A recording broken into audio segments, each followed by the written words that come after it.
Mañana, ¿verdad? Esta mañana hay gente que vino esta mañana, hay unos cuantos, y poquito más holgados que hoy, que estábamos apretados, y va a ser mucho mejor hoy. Pero la bendición inclusive va a ser mayor y va a ir creciendo servicio a servicio. Así que yo estoy listo para que Dios me bendiga. ¿Cuántos están listos con todo su corazón, su mente, su alma? Muy bien. Quiero transmitirles lo que el Señor puso en mi corazón. Miren, esto que les voy a contar ahora a lo mejor se los conté en alguna ocasión porque forma parte de mi vida y de mi trato con el Señor. Entonces, voy a repetirle este pequeño detalle o esta anécdota. Un amigo mío, una voz muy de locutor y un hombre de Dios increíble que hoy por la mañana mencioné y tiene un ministerio increíble en Chile, se llama Frigolin, Ítalo. Me llamó hace unos años atrás y me dijo: Dante, él habla así. De hecho, si ustedes lo conocieran, sabría que él habla así. Me dijo: Dante, quiero hacerte una pregunta. Él nunca me llama para decirme algo, siempre tiene algo para decirme de parte de Dios. No es solamente para charlar de bueyes perdidos, sino que él tenía algo de Dios para decirme. Y le digo: Dante, si te tocara bajar mañana al sepulcro, ¿qué crees que colocarían en tu lápida? Es hermoso que te llamen y te digan eso, porque lo primero, a uno le corre un frío por la espalda, ¿verdad? Entonces le digo: Ítalo, ¿usted sabe algo que yo no sé? Y me dijo: no, solamente quiero que respondas esta pregunta. Tengo una palabra de Dios para darte, pero no podré dártela hasta tanto tú me digas qué colocarían en tu lápida como tu epitafio por el paso por este mundo si te tocara bajar mañana al sepulcro. Le digo, y me agarró así, desprevenido, no sé qué decirle. Si me da un tiempo, dice: tienes 48 horas para darme una respuesta, porque la palabra que Dios me dio para ti no puede esperar, pero no te la puedo dar hasta tanto me digas qué colocarían en tu lápida. Le digo: no sé, que fui un hombre bueno. No inventes cualquier cosa, piénsalo realmente qué colocarían en tu lápida.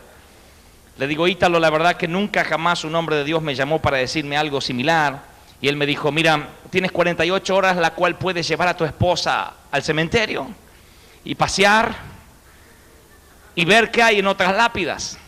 Le digo: pasear en el cementerio. Y él me dijo: cuando tú vas al cementerio vas a despedir a alguien, por consecuencia tienes dolor involucrado en el asunto, y por consecuencia tú no vas pensando en nada, simplemente vas, despides a quien tienes que despedir y te regresas envuelto en tu dolor. Pero prueba de ir como turista. Entonces fui como turista al cementerio, le dije a mi esposa: te invito a una salida romántica, que de hecho se lo recomiendo, los muchachos de abajo no te molestan, estás tranquilo, es barato, no gastas un peso. Así que fuimos al cementerio y descubrimos algunas frases, algunas que nos sorprendieron más que otras. Empezamos primero a ver esas grandes lápidas, esas grandes tumbas. Había frases tales como palabras más o palabras menos que decían: al hombre que nos legó integridad, tu esposa y tus hijos que aún te recuerdan.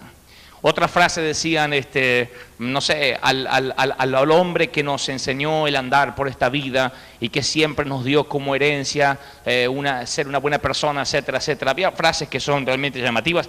Había una que decía: vale la pena gastarse para Dios.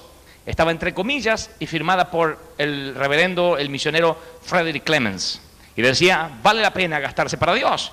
Y yo me lo anoté allí en una libretita, y cuando regresé averigüé la historia y me contaron que cuando él estaba en su lecho de muerte, lleno de días, cansado de vivir una muy buena vida sirviendo al Señor con pastores que él mismo discipuló, él sentía que su espíritu se estaba yendo con el Señor y él decía: vale la pena gastarse para Dios. Le decían: don Frederick, no hable. Y él decía: vale la pena gastarse para Dios, vale la pena gastarse para Dios. Y lo repitió tantas veces hasta que exhaló su último suspiro. Y allí están sus últimas palabras: vale la pena gastarse para Dios, Frederick Clemens. Después había otras últimas palabras: te dije que estaba enfermo. No me muevas la escalera, en fin. Pero cuando llegué a casa ya estaba listo y esperé 24 horas más que me llamara Ítalo. Y cuando me llamó, me dijo: ¿ahora tienes una frase? Le digo: más o menos tengo una idea. Le digo: pero me da un poco de pudor, porque ustedes saben, no es fácil hablar de uno mismo, y mucho menos si se trata de lo que pondrían en su lápida. Y él me dijo: yo quiero que me digas qué te gustaría si pudieras elegir qué colocarían en tu lápida. Y le dije la siguiente frase: ¿qué es lo que me gustaría que coloquen en mi lápida si me tocara mañana morir? De hecho, si algún día me muero delante de ustedes, pongan esta frase que les voy a pedir. No escuchen lo que mi suegra intentará poner ahí. Escuchen esta frase. Me gustaría que coloquen Dante Gebel, un hombre que trató de afectar a su generación. No digo que la haya afectado, pero que trató. Eso estaría bien para mí.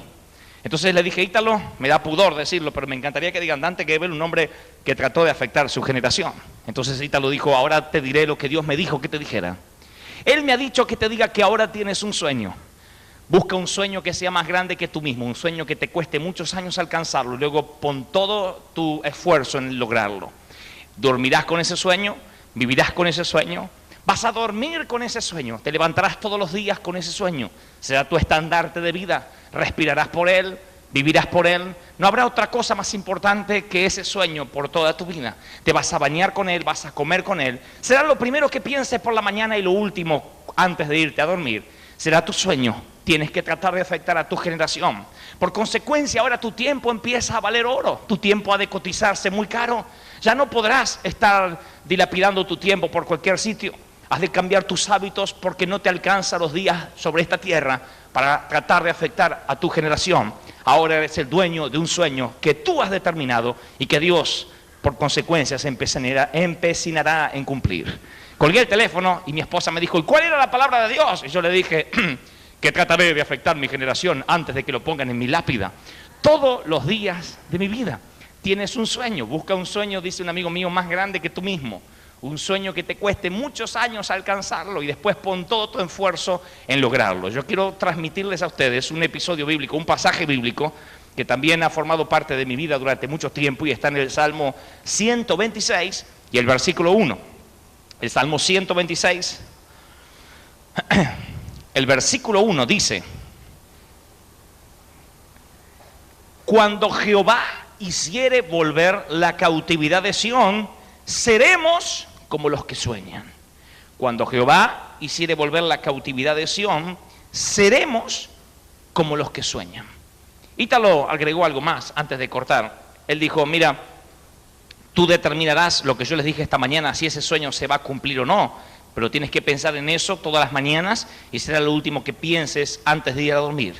Pero cuando no puedas cumplir un sueño, sabrás que ha sido tu culpa. Por eso me interesaba esta mañana, para los que estuvieron y los que no, serían tan amables ustedes si consiguieran la cinta, que nuestro pie es el que determina la bendición, que nosotros determinamos hasta dónde queremos ser bendecidos, hasta dónde podemos soñar. No es una cuestión de ósmosis, donde Dios de pronto viene y te da un sueño, y ese sueño se cumple si se le place a Dios. Un sueño es algo que tenemos que cuidar a través de toda nuestra vida. Es algo que generalmente Dios no les da sueños a uno en la mitad de la vida, como diciendo: oh, uno va por la vida y cae un sueño así, y no lo esperábamos. Normalmente todos tenemos un sueño que traemos de la niñez. ¿Recuerdan los sueños que ustedes tenían cuando eran niños? Cuando éramos niños todos soñábamos, algunos con ser astronautas, otros con jamás tener suegras. Eran sueños que algunos se cumplieron, otros no.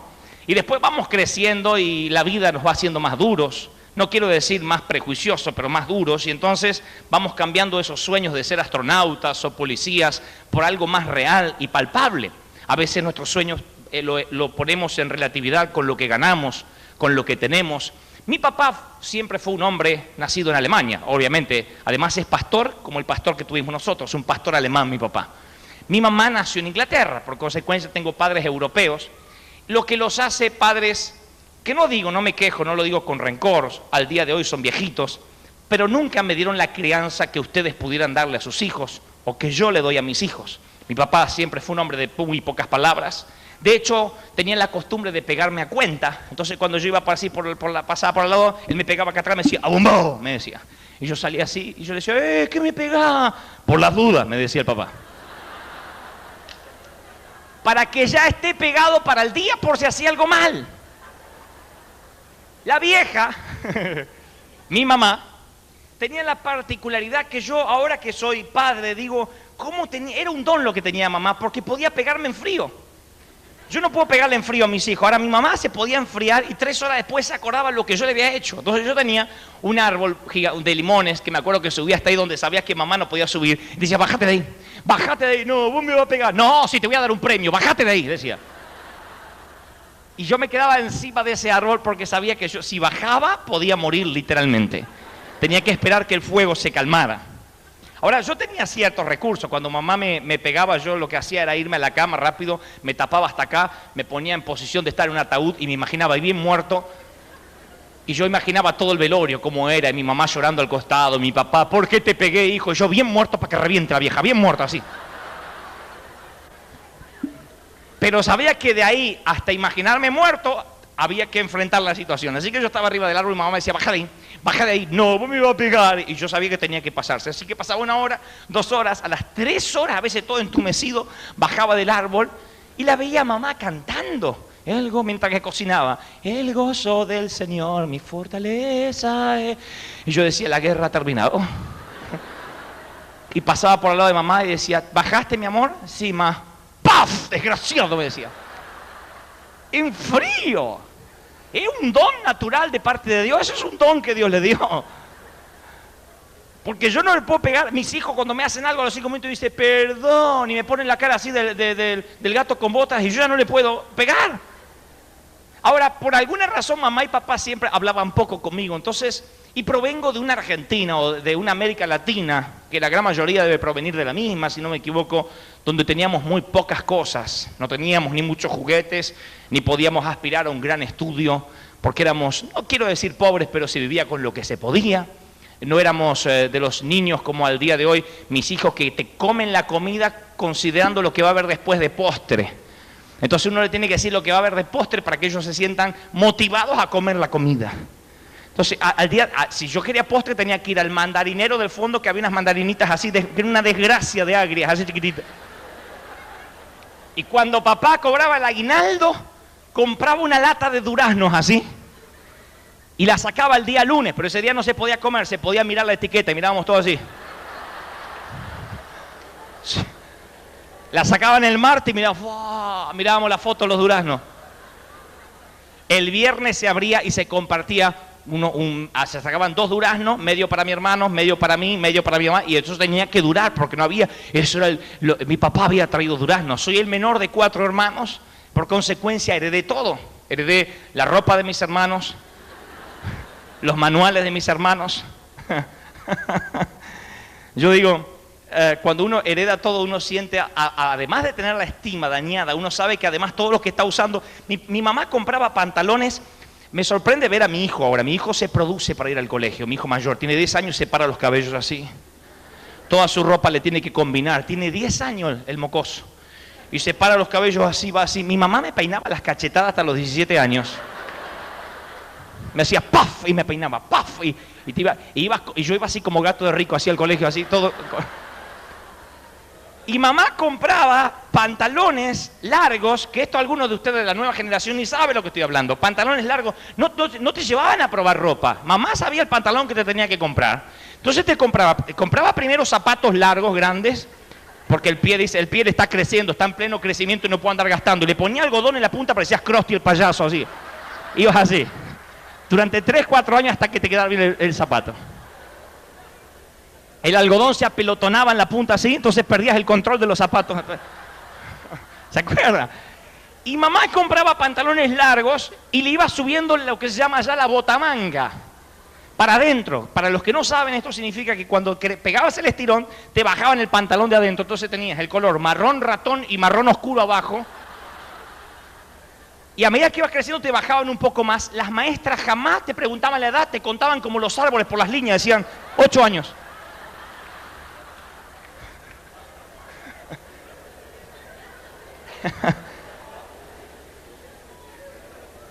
Mis manuales donde yo estudiaba. Mire, yo tengo ciertas crisis con esas cosas. Yo siempre digo, hay algo muy particular, porque yo a veces voy a los actos escolares de mis hijos y descubro a veces por qué mi hijo tiene fallas. Esto le cuento anecdóticamente, entre paréntesis, ahora continúo con el resto. Pero descubro por qué a veces mi hijo tiene fallas de ortografía para escribir. A veces mi hijo está escribiendo vacaciones con B larga. Yo digo, ¿cómo puede ser? ¿Estás preparado para bruto? ¿Cómo vas a escribir vacaciones con B larga? ¿Qué sé yo? Vamos a escribir, no sé, qué sé yo, no sé, me dice. Y cuando voy a los actos escolares, me doy cuenta porque a veces escribe mal por las docentes, por la generación de docentes. Hablo de Argentina, no de Paraguay. La generación de docentes, que yo las veo en los actos escolares, de por sí, de cómo se llaman. Giselle, Jessica, Yasmín, Claudia. En mi tiempo tenían nombre de maestra. Señorita Di Pietro se llamaba la... ¿Qué sería eso? Señorita Prapronik, que eran viudas de nacimiento. Porque su familia eran los educandos, nada más. Y yo veo a las maestras modernas ahora que alumnas, como que no tienen voz. En mi tiempo ni micrófono decía ¡alumnos! Y no volaba una mosca. Era pararse con estilo militar y no volaba una sola mosca. Y recuerdo, esto le cuento anecdóticamente y se lo cuento a mi hijo, yo no tengo falla de ortografía hasta el día de hoy por las maestras que tuve, porque eran personas que vivían, eran maestras de toda su vida. Entonces decía, ¿quiénes se van a ir de vacaciones? Si después de eso escribía vacaciones con B larga, hacete atender. Tenés un problema. Una de las maestras un día, yo sé que me estoy yendo de tema, pero deje que les cuente y me desahogue la crisis que tengo. Una de las maestras, recuerdo que entró la señorita Prapronik, esto lo recuerdo, tenía yo 7 años y no me lo olvidé más. Fíjese qué clase de gramática que les voy a compartir ahora. Esto mi hijo jamás lo va a vivir, yo lo viví porque soy de otra generación. La señorita entró, la señorita Prapronik, y dijo, he reñido a un posadero. En otras palabras, me he peleado con el dueño de un bar. He reñido a un posadero. ¿Por qué? ¿Cuándo? ¿Dónde? ¿Cómo? ¡Ja! Porque cuando donde como sirven mal me desespero. Las primeras llevan acento, las segundas no llevan acento. No nos olvidamos más. ¿Por qué? ¿Cuándo? ¿Dónde? ¿Cómo? Todas ellas llevan acento. Porque cuando donde como sirven mal, ninguna lleva acento. Nunca más me olvidé dónde ponerle acento. Terminó la clase de gramática. Hasta luego, alumnos. Y terminó. Entonces, cuando yo veo ahora inclusive a mis hijos produciéndose para ir al colegio, cuando veo que van pasando de año en año y no aprenden lo que yo ya sabía a los segundo o tercer grado, digo, hay un gran problema de docencia, inclusive entre los padres, de los padres a los hijos, de los maestros a los alumnos, pero eso es un tema aparte. Lo que quiero transmitirles es que por alguna razón, yo que provengo de esa generación que cuando el pantalón se te rompía, aquí inventaron los famosos cueritos que se ponían acá, que encima mamá no preguntaba de qué color era el pantalón, cuerito marrón en pantalón azul, te lo ponía así. Y si se te rompía, te ponía cuerito en los cueritos, eras un Pokémon caminando así, ¿te acuerdas? Los que provenimos, damas y caballeros, de esa generación, no tuvimos muchas chances a soñar con cosas grandes. Porque hoy en día hay una generación del poco esfuerzo, que en todo caso mi papá sueña por mí, que en todo caso mi papá me va a pagar los estudios. En mi tiempo, cuando mirábamos de verdad una lata de durazno, con el deseo de algún día poder probar un poquitito. Los que no soñábamos con comprarnos un par de zapatillas nuevas ni siquiera, los que soñábamos con algún día comprarnos un pantalón al que no le bajemos la botamanga, no teníamos muchas chances de soñar. Sin embargo, un sueño que proviene de parte de Dios no va a consecuencia de cómo te haya tratado la vida. Una violación en tu niñez no puede llevarse tu sueño. El divorcio de tus padres no puede llevarse tu sueño. Que no hayas tenido padres amorosos, o que tus padres te hayan abandonado, o que no los hayas conocido, es algo tan fino el sueño que ni siquiera eso te lo puede arrebatar. Que te haya ido mal en la vida, que hayas tenido una cuna pobre, no puede quitarte tu sueño.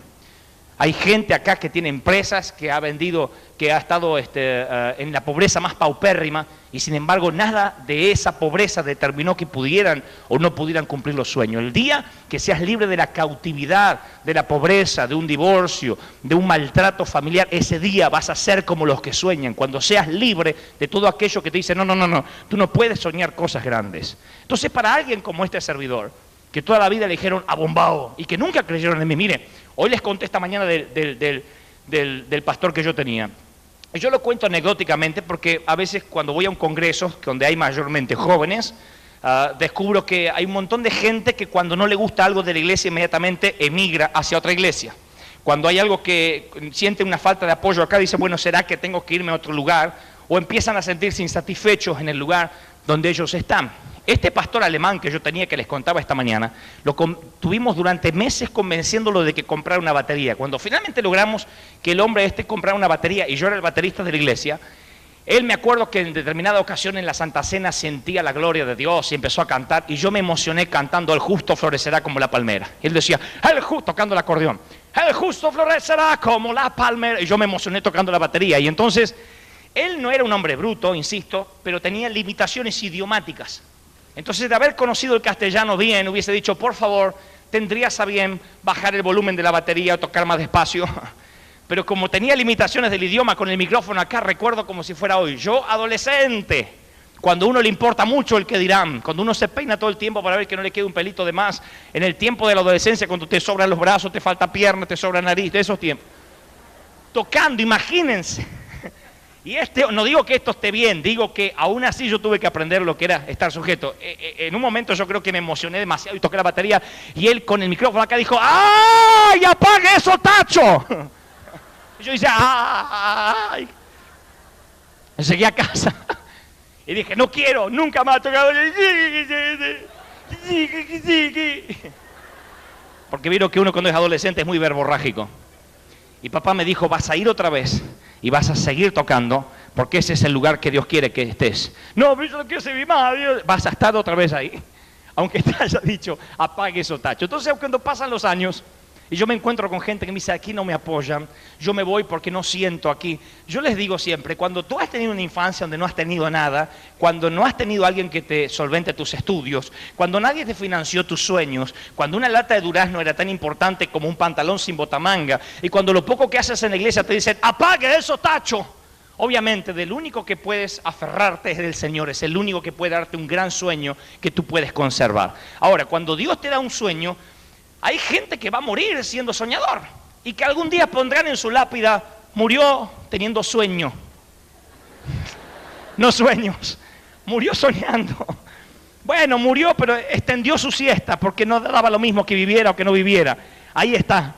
Cuando Dios te da un sueño, depende, insisto con lo que dije esta mañana, tu carácter. Dios va a tratar tu carácter para que ese sueño se pueda cumplir. Ahora, cuando te dicen abombado y te pegan por las dudas a la mañana, cuando tu mamá te pega en frío 3 horas después, Dios sabe que no lo hablo con rencor. Y cuando tu pastor te dice: apague eso, Tacho. Cuando ves que nadie ni siquiera te observa como alguien prometedor para un futuro, de lo único que puedes agarrarte es de un sueño que solo Dios puede darte. Y decir: este sueño se va a cumplir porque nadie confía en mí. Yo tengo que hacer lo posible para que este sueño se cumpla en el nombre de Jesús. Y Dios empieza a moldear tu carácter, a sanar tu estima, a sanar tus inseguridades. Yo jamás pensé, entre otras cosas, que podría predicar ante un grupo de gente. Nunca me imaginé que algún día Dios podría utilizarme. Eso era una utopía, algo que no había ni la más remota posibilidad de que ocurriera, pero tenía un sueño. Cuando tienes un sueño, algo empieza a cambiar en tu interior. Dios empieza a moldear tu carácter. Porque para que un sueño se cumpla, damas y caballeros, no tienes que estar enamorado del éxito, sino de las almas. Y cuando alguien dice: hermano, ore por mí porque Dios me dijo que Dios me va a utilizar, recuerdo este rostro porque algún día me verán en alguna cruzada, yo le digo: a lo mejor estás enamorado del éxito y no estás enamorado realmente de las almas, porque un sueño que tiene que ver con Dios siempre va a involucrar gente, siempre va a involucrar almas. Todo lo que tenga que ver con el Señor está alineado con las almas y con la necesidad de que este mundo crea que hay un Cristo de poder. ¿Cuántos lo creen? Que alguien me diga amén. ¿Saben lo que decir? Esperen esto. ¿Saben lo que decirle a un muchachito que está lleno de complejos, de inseguridades, a un muchacho que nunca, jamás nadie vio nada en él, que Dios de pronto le dé un sueño y que ese sueño se cumpla y que a través de ese sueño Dios va a moldear su carácter? Eso era una utopía. El 4 de junio del año 91, en un departamento ese chiquitito que rentábamos, nos pusimos a orar con Liliana, con mi esposa, y ella decía: oh, Dios me dio una mujer sabia, por eso los solteros presten atención con quién se van a casar. Porque hay cosas que no se pueden hablar después de casado. Si tenés un llamado a servir y tu señora no tiene llamado a servir, no lo podés hablar después de casado. Si tenés un ministerio con los niños y tu marido no quiere saber nada con los hijos, vos querés tener una tribu y él no soporta a los niños, no lo van a hablar después de casado. Entonces uno tiene que ver bien el estado espiritual con quien se casa. Y Dios me ha dado una mujer maravillosa, muy sabia. Ella decía: Dante, si nunca viste nada en ti mismo, Entonces la única manera de que Dios te dé un sueño es que estés todas las noches aquí buscando al Señor. Algo va a conmover a Dios, quizá algo, pero tienes que estar toda la noche. Yo le decía, sí, pero me quedo dormido, no siento nada. Yo quisiera que se abran las puertas. Yo me crié escuchando testimonios tales como, hermano, cuando venía para acá, Dios me habló. De hecho, la hermana Carmela era así. La hermana diaconisa decía, hermanos, cuando vine para acá, Dios me dijo, Carmela, le digo, sí. No tenían el teléfono de Dios, tenían el celular de Dios. Y yo iba a la presencia de Dios y decía, yo no siento nada, pero ahí estaba todas las noches. Pero un 4 de junio del año 91, a ese muchachito sin carácter, inseguro, a ese muchachito que nunca dejó de usar un pantalón sin botamanga toda su vida, el 4 de junio del 91, algo ocurrió en la habitación. No sé qué ocurrió, pero sabía que algo de pronto empezó a cambiar como de atmósfera y yo tuve mi primera visión. Era un estadio, que después le voy a mostrar en un DVD en el próximo servicio, pero era un estadio donde había miles y miles y miles y miles de jóvenes. Entonces yo cuando vi esa visión, yo pensé que era una visión de Dios iba a ser, sí, padre, dime más. ¿Cómo no, hijo? Pero yo lo que hice fue asustarme, decía, estaba mirando, decía. Quería ir a llamar a mi esposa que ya estaba durmiendo, pero para llamar a mi esposa era tan pequeña el departamento que tenía que pasar por la visión. Entonces yo digo, a ver si entro en la película y me voy a una cuarta dimensión. Así que me quedé acá. Y cuando la visión se terminó, yo fui y le dije, Liliana, Dios me va a levantar como predicador. Y mi señora me dijo, acostate. Pero yo ahora tenía un sueño. Yo había sido libre de la cautividad mental, de la estrechez mental, y ahora tenía un sueño. Y cuando tenía un sueño, yo lo que no sabía es que cuando Dios te da un sueño, inmediatamente entras en la universidad de Dios. Dios empieza a moldear tu carácter. Ahora yo tenía sueño, ahora podía haberme quedado con el sueño, como dije esta mañana, mirando estrellas. El tema era qué hacía con ese sueño. Lo primero que hizo fue cambiar mi mentalidad. Me dio mente de reino.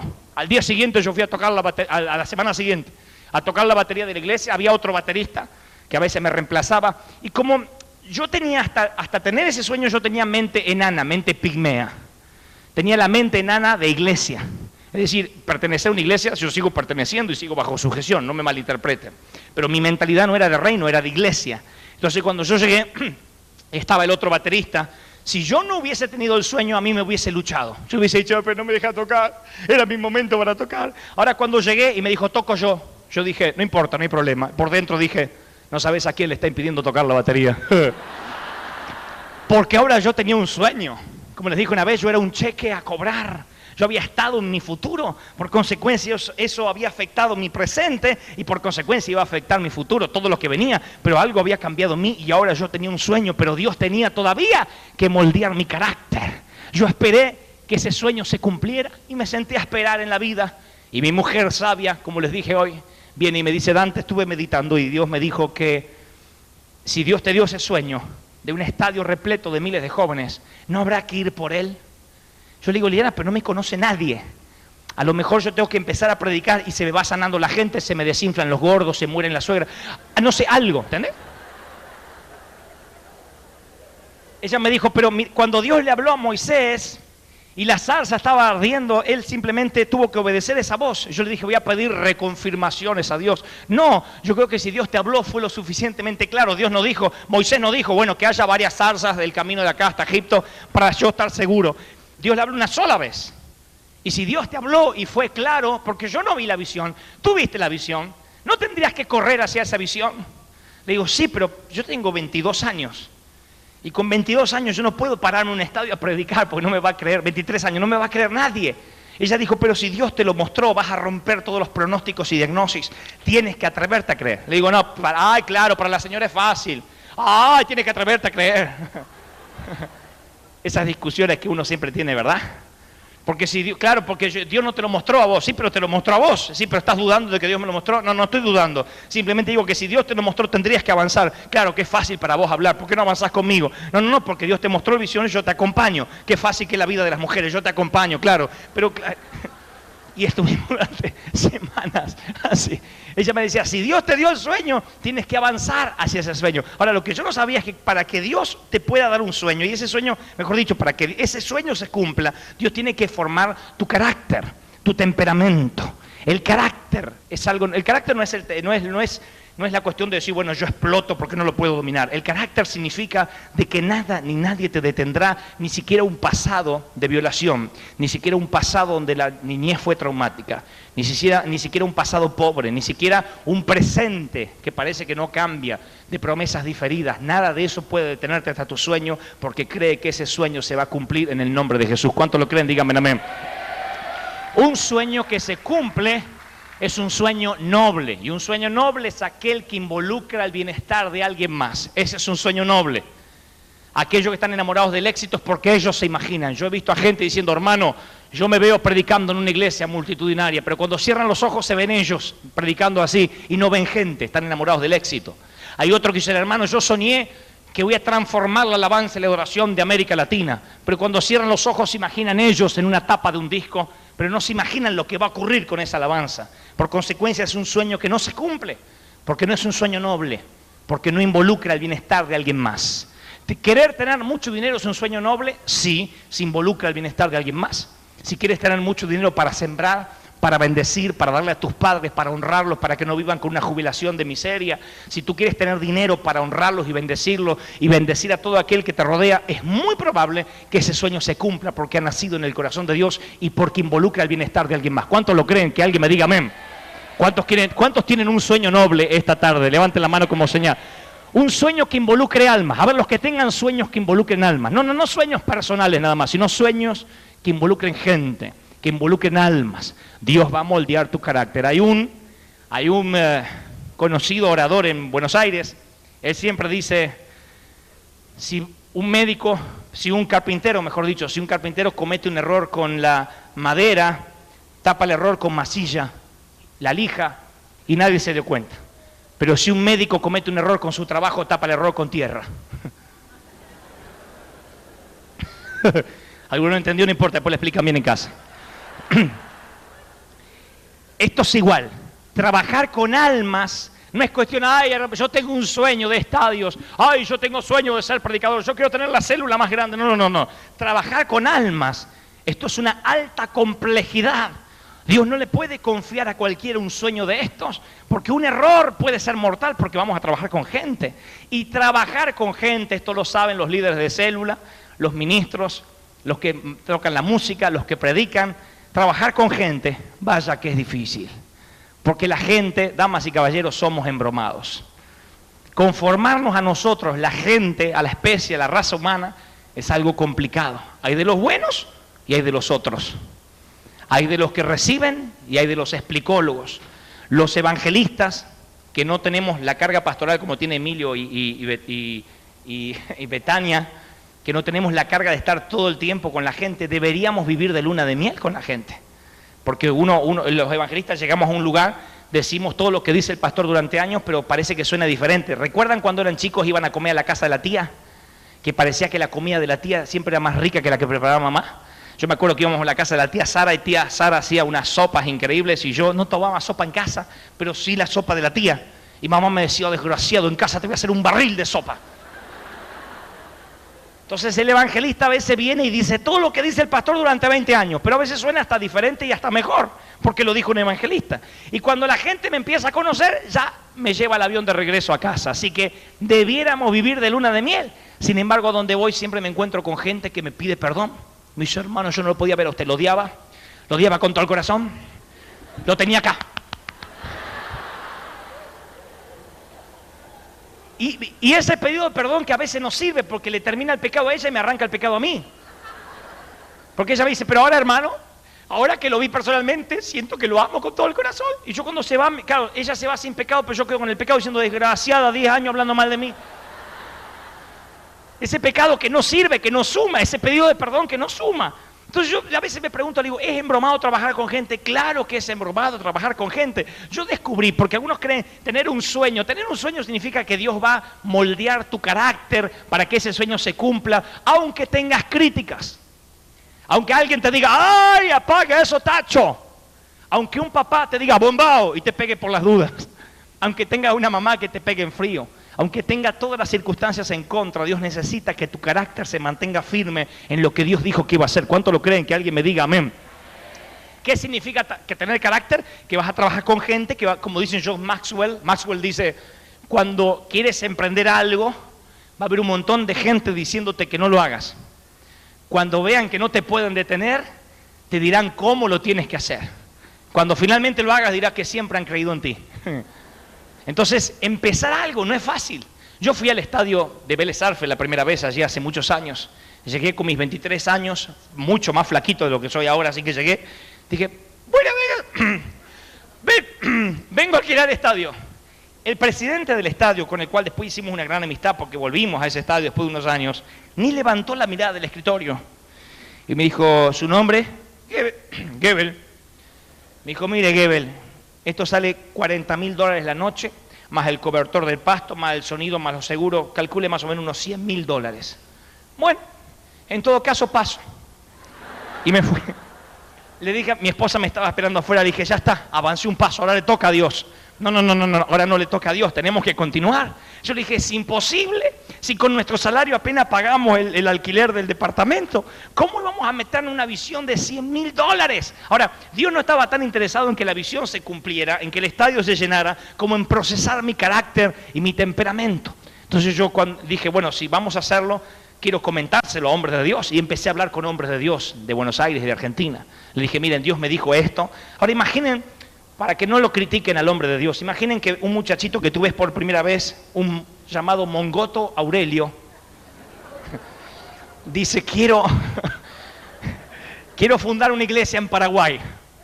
Nadie me conoce, pero tuve un sueño anoche. Yo estoy seguro que lo primero que vas a pensar es que tiene una gran indigestión, que eso no va a pasar.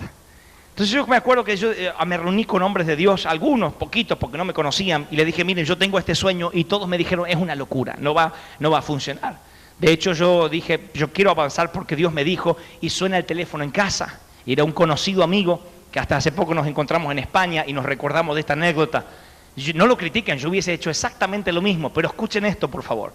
Una cosa es que un carnal vaya en contra de tu sueño, pero cuando un hombre de Dios dice, mira, a mí Dios no me lo confirmó, te lo tiene que confirmar a ti. Sonó el teléfono, levanté y me dice, ¿qué tal? ¿Te habla? Carlos Anacondia. Le digo, ¿cómo le va a Carlos Anacondia? Bien. Mira, me he enterado de que vas a hacer una campaña. Le digo, sí. ¿Dios te lo mostró o no te lo mostró? Bueno, yo tuve un sueño.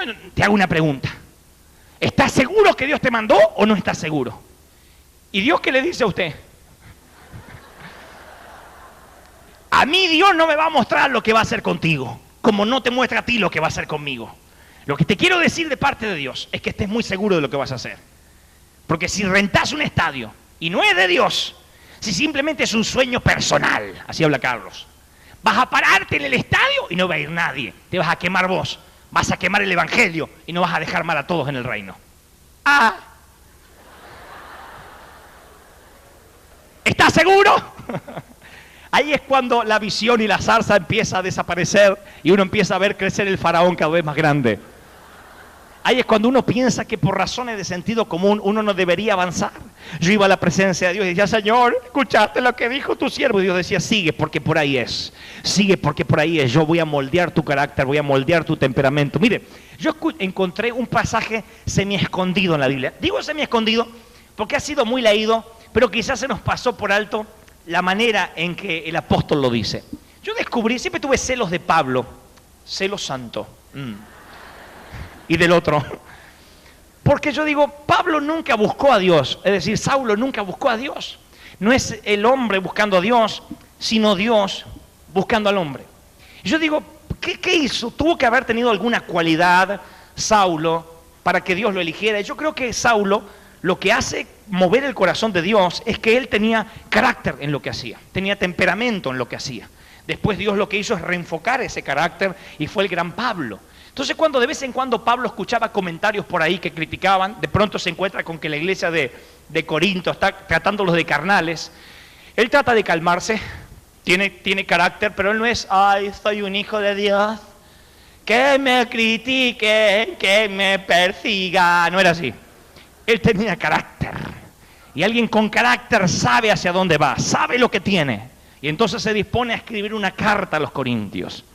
Esos son momentos donde usted quiere llamar por teléfono a alguien y tu esposa te dice, no llame, espera que se te pase. No, si no le voy a decir nada.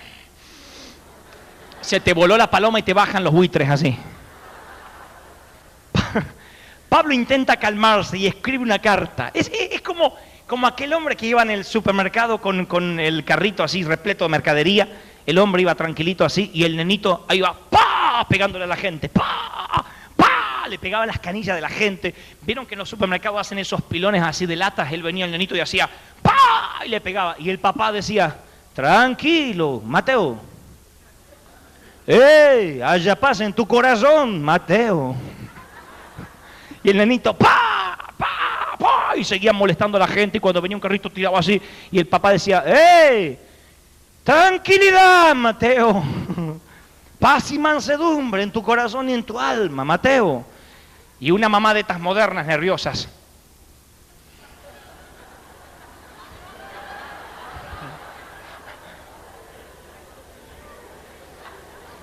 Perdóneme, hay unas cuantas que se ríen nerviosas que son así.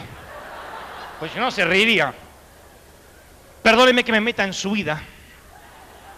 Porque no me gusta que se metan conmigo y me digan cómo yo tengo que educar a mis hijos. Así que no me gusta decirle a los demás cómo los tienen que educar. Pero permítame que le diga una cosa. Lo estoy mirando, estoy observando cómo se comporta su hijo, que es la piel de Judas. Y quiero decirle que si fuera mi hijo, ya lo habría matado. Pero si algo tengo que aprender de usted, Señor, es la tranquilidad con la que usted le habla.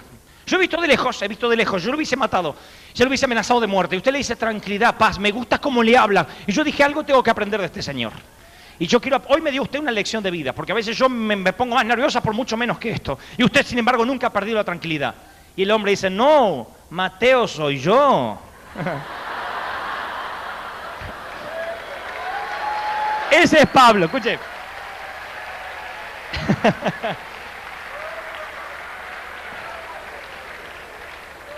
Y Pablo un día está loco con la gente.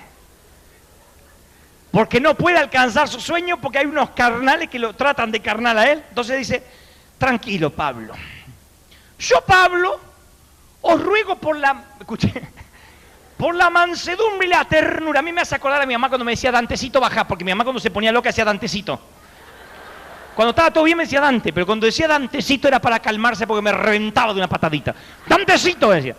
Yo, Pablo, os ruego por la mansedumbre y la ternura de Cristo. Yo, que estando presente soy humilde entre vosotros, mas ausente soy osado. Ruego pues que cuando esté presente no tenga que usar de aquella osadía con la que estoy dispuesto procedentemente a resultar contra aquellos que no tienen como si anduviésemos en la carne, porque aunque andamos en la carne, y ahí las palomas hacen y vuelan para todos lados.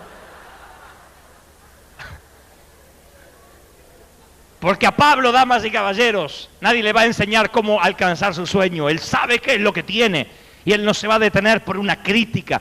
Miren qué definición pastoral. Moisés dijo, ¿cómo llevaré yo solo vuestras cargas, pleitos y molestias? Trabajar con gente no es fácil. Yo quiero decirle para aquellos que dicen, mire, yo sabe que estoy trabajando en la célula y tengo endeudados, afligidos, menesterosos, materia prima para ser valientes. Afligidos, endeudados y menesterosos, materia prima para ser valientes. Miren, hace 8 años atrás estaba en una congregación así, de pronto el Espíritu Santo me dice que baje y le dé un mensaje profético a alguien muy puntual. Entonces lo veo y era un adolescente feo, yo lo vi, este era feo. No, usted me dice, pero ¿en qué parámetro? En todos. Y estaba allí ahora, tenía los dientes así, venían los dientes, al rato venía él atrás, pero primero venían los dientes. Era el emporio de los granos, lleno de granos así, en estado de ebullición, hacían los granos. Lo busco entre la gente solamente porque Dios me guía hacia él. Le pongo la mano sobre su cabeza y le digo, Dios me dice, sin conocerlo, que te diga que tal día hiciste esta y esta oración y conforme lo que pediste, Dios me dice que te llevará, escuchen, a las naciones. Chiquito de 17 años, 16. Te llevará a las naciones. Conocerás gente que te sentarás en mesa de príncipes, de gobernadores. Viajarás por el mundo. Dios te pone al lado de un hombre de Dios. El chico lloraba. Sí, lo que tú me dijiste. Le saqué la mano y dije que Dios lo guía al que le toque a este y me fui. A la semana estoy en Buenos Aires, en una estación de radio haciendo un programa y aparece este. Me dice, bueno, Dios me dijo que tengo que trabajar con vos. Vive mi alma y de Jehová que no te dejaré. ¿Qué le va a decir, falso? ¿Qué le vas a decir? ¿Te habló un falso profeta? Entonces le dije, mira, hay profecías que son concretas y otras que son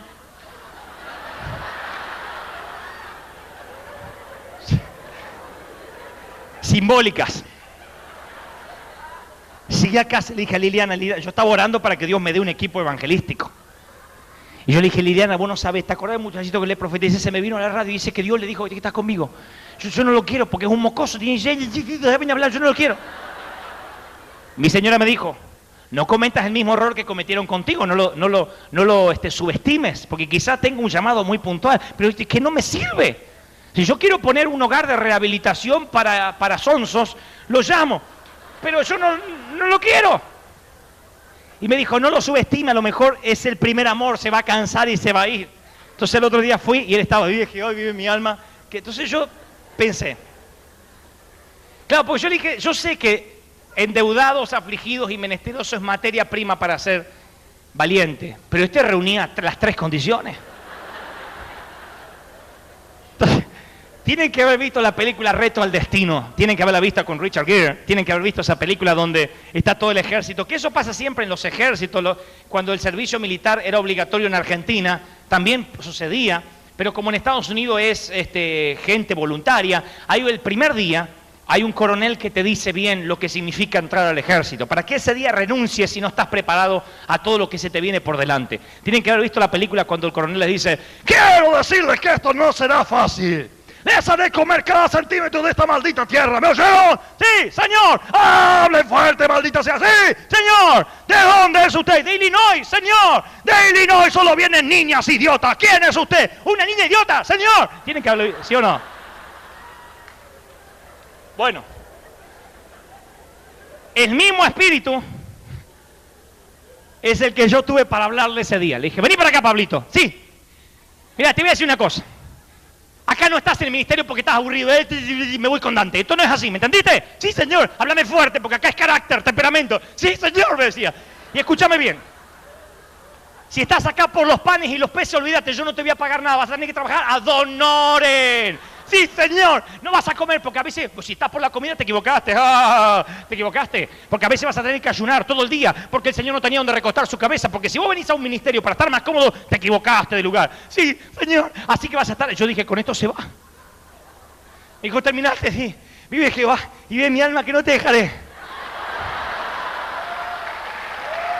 Miren, espere. Mi esposa me dijo, quiero que le des confianza, porque ese chico viene de un pasado peor que el tuyo todavía. Porque miren, yo fui feo cuando era adolescente, pero este muchacho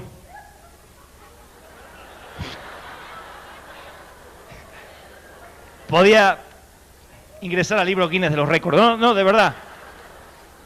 Pero no era una cuestión de, ustedes dicen, qué discriminativo con la fealdad. No, su actitud no era lo que yo estaba necesitando. Yo quería que Dios levantara otro, o alguien que fuera un predicador, alguien que tuviera, no sé, por lo menos más preparación, estudio, lo que sea. Así que lo llamé a casa con mi esposa, le dije, mira, Pablito, vamos a darte una oportunidad. Aquí está el teléfono. ¿Llamaste por teléfono alguna vez? 2 veces. Esta va a ser tu tercera vez. Me llegó una invitación del pastor Vargas de Costa Rica. Lo recuerdo como si fuera hoy. Hay un fax, me está invitando a predicar a su iglesia, es el pastor de Danilo Montero, entre otras cosas. Le digo, mira, me llegó esta invitación y yo quiero que vos llames por teléfono y te presentes como mi coordinador. ¿Sí, tu coordinador? No, es una prueba. Presentate como mi coordinador y decí, hemos recibido su fax, le hablo de parte de Dante Gebel, quiero saber si esto es un campamento, un congreso, una cruzada, de qué se trata, pedirle información, pedirle cómo vamos a hacer con el ticket aéreo. Ok. Le digo, tranquilo, habla por teléfono, yo te voy a estar mirando.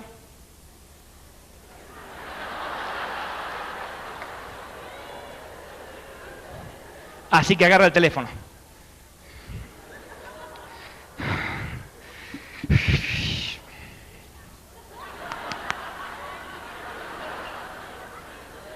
Del otro lado. ¡Aló! Sí, ¿Pastor Vargas? Sí. Le habla el coordinador de Dante Gebel. Y yo le hago así. El coordinador de Dante Gebel, sí, de Dante Gebel, sí. Sí, le llamo por el fax y por el tema de la... ¡Ah! Y le colgó. Le gritó ¡ah! Y le colgó. Le digo, ¿qué haces? ¿Qué haces? Me puse nervioso. Andate, le digo, andate. No, porque...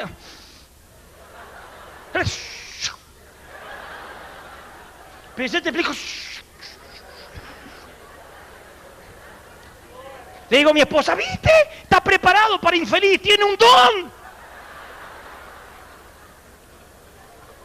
Al otro día estaba, qué macana me mandé ayer, ¿eh? Pero vive Jehová y ve tu alma que no te dejaré, pues. Han pasado casi 13 años. Hoy en día es nuestro coordinador general. Mire, generalmente yo suelo presentarlo después de esto, pues ya los dientes no los tiene así, le creció más cara, se le fueron los dientes, no sé, ¿qué pasó? Se casó con una mujer hermosa, cieguita, linda.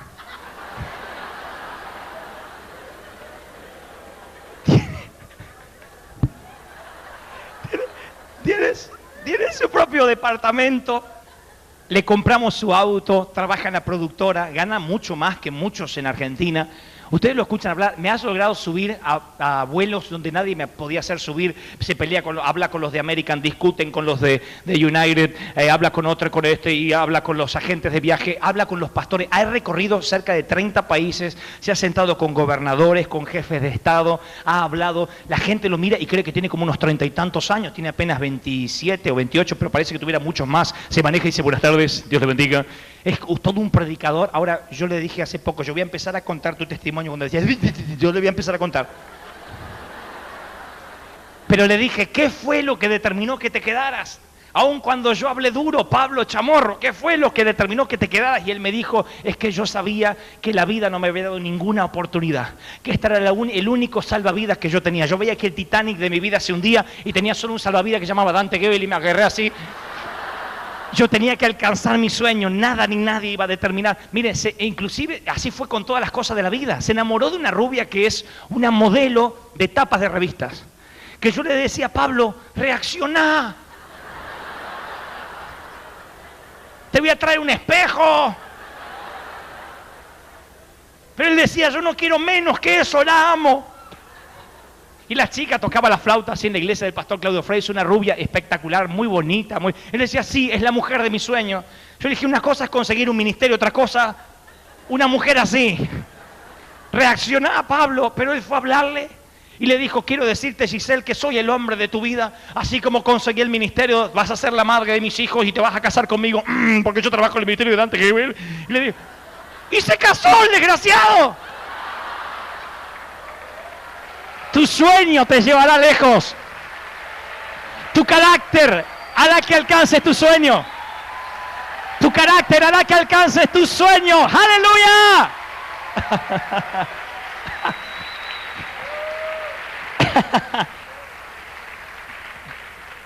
Yo le digo a mi esposa, he sacado cuenta ya voy a terminar. Yo le digo a mi esposa, yo he sacado, ya termino, les prometo, termino en 5 minutos. Yo he sacado cuenta del tiempo desde que Dios me habló y me doy cuenta que no me alcanza el tiempo para alcanzar todos los sueños que tengo. Si me hubiesen hablado así cuando yo era más jovencito, no me alcanza el tiempo. Me considero un afortunado en ahorrar la mayor parte del tiempo. Lo que hagas con tu tiempo determinará que alcances o no alcances tu sueño. Este muchachito podía pasarse la vida en un ciber, podía pasarse la vida jugando al fútbol, podía pasarse la vida alquilando, rentando DVD, mirando 8 o 9 películas por sábado. Sin embargo, estaba en un ministerio diciendo, yo sé que Dios tiene algo conmigo. Y hoy cuando mucha gente lo ve, le dice, oh, el dedo de Dios te ha tocado. No, Señor, su carácter lo llevó lejos, su determinación lo llevó lejos. Lo que hagas con tus hábitos, lo que hagas con tu tiempo, determinará lo que tú alcances. ¿Cuántos me entienden? Díganme amén. Lo que hagas con tu tiempo, tú determinas hasta dónde, dijo el Señor esta mañana, tú quieres ser bendecido. Fui al Estadio Vélez aquel día, me dijeron que valía todo $100,000, que era imposible que eso pudiera de alguna manera rentarse, pero yo sabía que tenía un sueño. Así que esa noche mi suegra me invita a predicar a la iglesia. Digo mi suegra porque mi suegro era pastor, partió con el Señor, mi suegra quedó a cargo de una iglesia de las Asambleas de Dios. Me dijo, ¿por qué no vas a predicar a mi iglesia? Tengo unos 20, 30 jóvenes. Y era mi primer mensaje. Así que me preparé todo muy nervioso. Le dije, Dios le bendiga, hermano. Padre Señor, miré la gente así. Y hagan memoria, todos los que empezamos a predicar, nunca empezamos con gente normal. Por lo menos yo no empecé nunca con gente normal. Después gente normal me fue escuchando, pero ese día yo supe por qué mi suegra me mandó a predicar ahí. Miré ahí y tenía 2 loquitos que estaban así mirando así hacia abajo. 3 hermanas que decían, amén, amén, amén. Pero no estaban escuchando nada. Esa hermana que dice, pasen las prostitutas, amén, no entienden nada. Que uno dice, viva Satanás, amén, no te están escuchando. Tenía 3 de esas, 2 loquitos. Literalmente, esto no es discriminativo, pero tengo que describir lo que yo vi. 2 viscos que estaban así, que me miraban así, y yo no sabía para dónde enfocar. Le digo, le predico a la nariz, que me agarre el ángulo que pueda.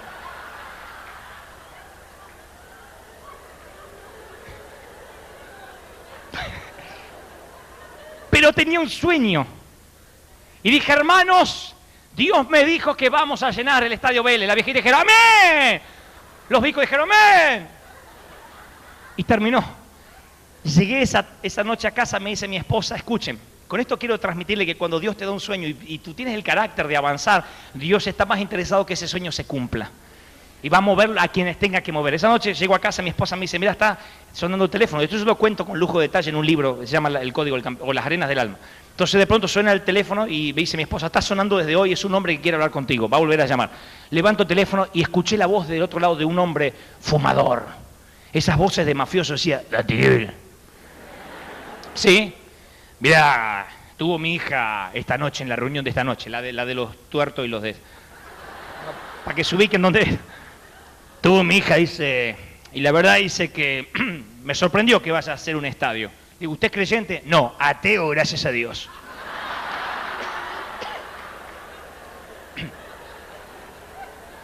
Dice, pero ¿sabe qué? Yo soy financista, prestamista, y mi hija está muy ilusionada con hacer ese estadio. Te hago una pregunta, ¿tenés la plata para alquilarlo o no? Le digo, mire, sé que Dios es un Dios informado que cuando te da una visión sabe cuánto cuesta. No, a mí no me hablé como predicador. Yo sé cómo hablan ustedes los pastores, hablan, no tienen un peso. Me dijo así, ¿tenés el dinero o no tenés el dinero? Hoy así como acá, no. Pero, bueno, vení esta noche que te lo voy a prestar. Entonces me río, le digo, no, jefe, le cuento, mire, son $100.000. $100.000. No te pregunté cuánto, te lo voy a prestar, dijo. Vení esta noche. Así que colgué el teléfono a mi esposa y dice, ¿dónde vas? Le digo, a una cámara oculta, ahora vengo, porque nunca pensé. Llego a la casa, una casa pequeña, esa noche, 12 de la noche. Llego, esto fue lo que ocurre después de la visión. Antes de eso, la única vez que prediqué fue a este grupo de amén, amén, el tuerto y los 2 locos. Nunca le prediqué a nadie. Así que fui a la casa esa, estaba el hombre, por alguna razón, de traje oscuro, corbata, con uno al lado parado así, esos típicos de películas que dicen, quiere que parezca un accidente, jefe, que están esperando la orden.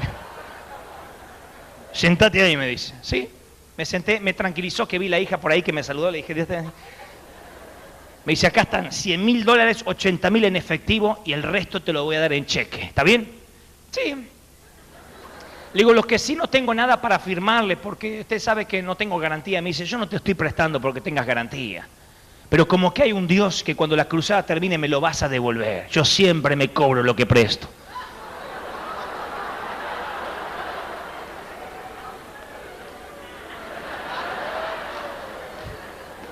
Volví a casa con $100.000, lo pusimos en el medio de la mesa así.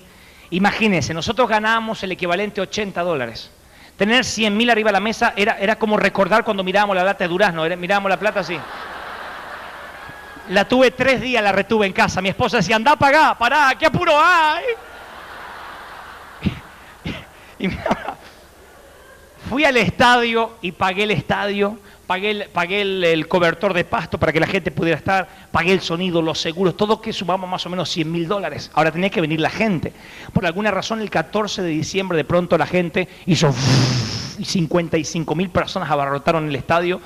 pusimos una cámara en la puerta preguntando por qué viene. No sabían quién era el predicador, la gente decía, no sé, vengo porque va a estar lindo. No tenían ni idea quién iba a predicar. El Espíritu Santo lo sopló del norte, del sur, del este y del oeste. Esperen. Mi primer mensaje había sido con los 2 tuertos, las 3 hermanas que decían amén y los 2 loquitos. El segundo mensaje era ante 55.000 personas. Y me paré y dije, Dios la bendiga. Y ya no me fijé si había tuertos o no. Toda la gente decía, ¡ah! 55.000 personas. Pero eso no es lo importante. Terminó la cruzada y no teníamos $1 para devolverle a este hombre, ni un peso. Él me llamó y me dice, ¿tenés la plata, flaco? Sí, tenemos la plata. Nos vemos en tal restaurante. Así que fuimos al restaurante, fui yo con Pablo, este muchacho que les conté hoy, con un cuadrito que decía a Horacio tal, el hombre que creyó en nuestra visión, le digo, le trajimos un cuadrito para que cuelgue en la pared. Y... Buen detalle, ¿tenés la plata o no tenés la plata? Le digo, mire, no, hoy, pero yo me comprometo que antes de fin de año, dice, faltan 10 días para que termine el año. Yo se la voy a tener, porque Dios me dijo que me la iba a dar. Tenés 10 días y si no la voy a ir a buscar a tu casa. No va a tener que hacer falta. Mire, yo tengo 2 maneras de contar esta historia. Si yo no los conociera a ustedes, diría, hermanos, aleluya. En ese momento yo dije, Padre, sé que tú eres un Dios que provee, y sabía que de alguna otra manera Dios iba a proveer, aleluya. Eso es lo que yo contaría como versión oficial. Le cuento lo verdadero. Tenía diarrea, dolor de estómago. Le dije, ¿cómo es, Señor, el trato? ¿Vos te quedás con las almas y la gloria y me dejás con las deudas a mí? Los intercesores, le dije, clamen. Empiecen a cortar, y las intercesoras cortaban así cabeza en el nombre de Jesús y cortaban. Salíamos a cortar y yo me imaginaba la cabeza del tipo. Yo leía el periódico a las mañanas, amaneció muerto el prestamista, no sé, algo. Nada. Llega el 31 de diciembre, mire, no estoy agregando ni un solo detalle, 31 de diciembre, estaban los cohetes explotando, la gente brindando, y suena el teléfono. Yo levanto pensando que era alguien que me quería saludar, y me dice, ¿qué haces? Te habla fulano de tal. Me dice, mira, ¿vos me estás haciendo alguna brujería? Le digo, no, jefe, no. Lo estábamos cortando, estábamos haciendo todo, pero no lo... ¿Vos me estás pinchando alguna foto? Le digo, no, jefe, al contrario, lo estamos bendiciendo. Bueno, pero no me bendiga más. No me bendiga más, porque no puedo dormir hace 10 días. Le digo, no, pero jefe, yo estoy orando para que Dios lo bendiga a usted. No quiero que ores más, ¿me entendés? Déjame ir al infierno en paz. ¿Estamos? Está bien, lo que usted diga. Te voy a decir algo, y te lo voy a decir hoy, 31 de diciembre, sabrás disculpar que seguramente estás con la familia, yo también quiero brindar con la mía, pero tengo que decirte esto ahora. No me digas gracias porque sé que cuando te lo diga me voy a arrepentir toda mi vida. No sé por qué te digo esto, pero la plata, los $100.000 están donados. Hasta luego, felicidades. Y colgó el teléfono. Cuando Dios te da un sueño, Él va a hacer que se cumpla en el nombre de Jesús. ¿Cuántos lo creen? Digan amén. ¡Amén! ¿Cuántos lo creen? Que alguien diga, lo creo, amén. ¡Wow! Los que tengan un sueño noble, salten del asiento rápidamente. ¡Aleluya! Los que dicen, este es el año del sueño, algo tiene que ocurrir este año, sí o sí, algo tiene que ocurrir. Yo puedo quedarme toda la tarde, ir a otro servicio, contándole cosas. Mire, 2 meses después, suena esto se los conté hace 3 años, suena el teléfono en casa, levanto, me dice, aló, te habla el Puma, José Luis Rodríguez. Digo, sí, acá el León de Judá, ¿cómo te va? Nunca creí que el Puma me iba a llamar a mí. Y me dice, no, me enteré lo que pasó en Vélez Sarsfield. Escucha, tú tienes que estar en televisión. Bueno, sí, así que puedo estar en la tele cuando me digas Puma. Y me dice, mi esposa, ¿quién es? El Puma. Obviamente nunca le creí que era el Puma. Me dice, ¿por qué no me vienes a ver mañana? Y fui al hotel al otro día. Habló con el presidente de la República de aquel entonces, Carlos Menem. Le dijo, presidente, aquí está el muchacho del que te hablé, él tiene que estar en televisión. Y el presidente dijo que vaya al canal del Estado. El Estado le va a pagar para que esté ahí durante un año. Un año en televisión gratis, que después convocamos 100.000 jóvenes más en la Plaza de la República. Miren, puedo contarles toda la tarde. Ahora, lo que puedo decirles es que nunca me olvidé de cuando mi papá me decía bombao, de cuando el pastor me decía, apague eso, tacho, de cuando mirábamos una lata de durazno, de cuando tenía pantalones con botamanga. Nunca me olvidé que yo siempre pensé que nunca iba a poder lograr nada en la vida, porque cuando tu papá te dice que sos un infeliz la primera vez, no le crees. La segunda vez te causa enojo. La tercera vez decís, si mi papá que me trajo y me parió y me trajo, me dice infeliz, es porque me conoce bien y tal vez debo serlo. Entonces quiero decirte de parte de Dios, tu infancia, tu pasado no determina el sueño que Dios quiera darte. Tan grande sea tu sueño, ese sueño se va a cumplir. Cree que se va a cumplir en el nombre de Jesús. Tu sueño es muy noble, muy fino, para que cualquier cosa del pasado se lo puedas llevar. Ni el divorcio de tus padres, insisto, ni una violación psíquica, emocional, ni una violación sexual, ni un abandono, ni una pobreza, nada te va a arrebatar el sueño. Porque el día que seas libre de la esclavitud, de la cautividad, serás como los que sueñan, dice Dios. Yo quiero que hoy tengan un sueño noble. Los que tengan un sueño noble, levanten la mano como señal. Un sueño que involucre el bienestar de almas, de gente. Un sueño que tenga que ver con gente. Es un sueño que se va a cumplir. Si quieres tener mucho dinero para bendecir gente, se va a cumplir. Si quieres predicar a mucha gente, se va a cumplir. Si quieres impactar tu nación, se va a cumplir. Cree que es un sueño noble porque involucra el bienestar de alguien más. Todos orando, todos, los que tengan un sueño noble, grande. Urramanda, soto, romandeus, oh. Haz como este muchacho Pablito. Vive Jehová y vive tu alma, Señor, que yo no te dejaré. Endeudados, afligidos, menesterosos, materia prima para ser valientes.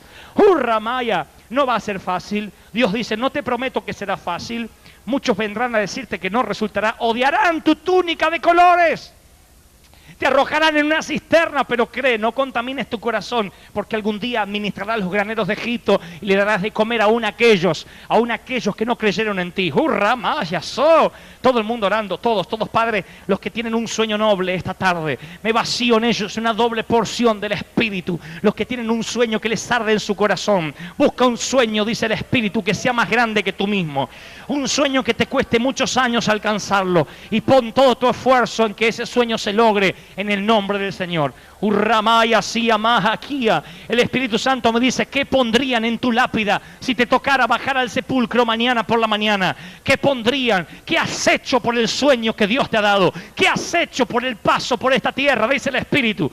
Urramaya, siamanda. Padre, confirma, reconfirma esos sueños. Levántate con eso, sueña con eso, vive con eso. Espíritu Santo, una doble porción del Espíritu sea soplada sobre esta gente ahora. Ahora me vacío en ellos, una doble, triple, cuádruple porción del Espíritu. Sopla. Presencia del Espíritu sopla como nunca antes. Ahí está la gloria. Urramaya, sí, amanda. Los que tengan ese sueño, diga, Padre, yo creo que se va a cumplir.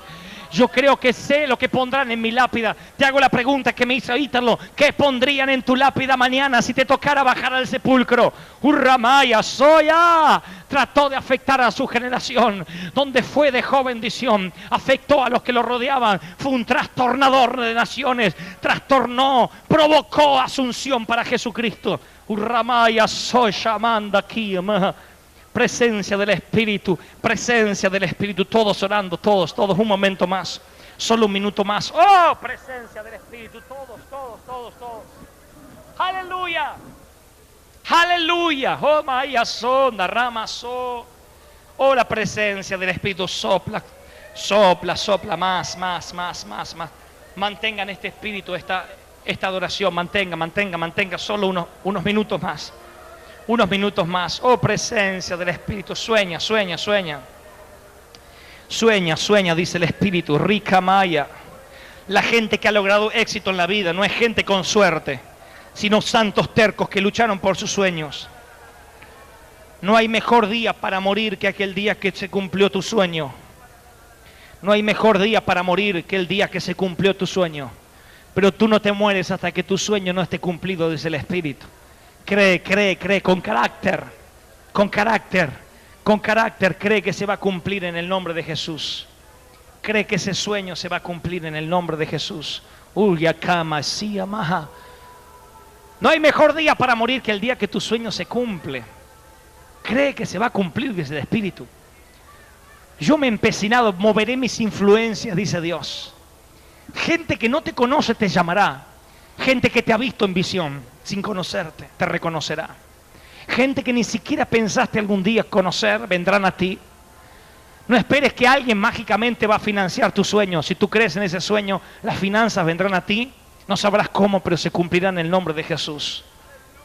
Deja esa idea de que alguien va a lograr tu sueño por ti. El sueño es tuyo, nadie te lo ha de quitar. Abandona la idea de que alguien más lo va a hacer por ti. Tú lo vas a hacer. Oh, Ramaya, Soya.